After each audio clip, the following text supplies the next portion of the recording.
সুপ্রিয় দর্শক মণ্ডলী, আপনারা দেখতেই পাচ্ছেন আমরা একটি সুস্বাদু ডালিম ছামারি দিয়েছি।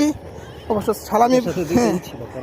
ছামারি বললে আসলে ভুল হবে, কারণ এটা হচ্ছে পারিশ্রমিক। আমরা যে পথ দিয়ে হেঁটে আসছিলাম সেই পথের পাশেই ছিল একটি বিস্তৃত বাসা, যে বাসার মোটর চালু ছিল এবং পানি ভরে টাঙ্কি থেকে বারবার পানি পড়ছিল, তাই রাস্তা ব্লক হওয়া যাওয়াতে মানুষের যাতায়াতে বিঘ্ন ঘটছে।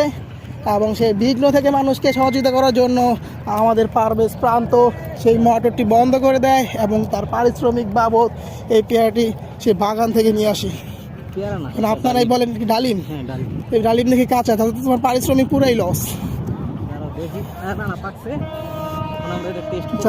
অবশ্য যে বাড়ি থেকে এই ডালিমটি নেওয়া হয়েছে সে বাড়ির মালিক নাই। আপনারা দেখতেই পাচ্ছেন, আমরা একটু জুম করে দেখাই, দেখি জুম করি।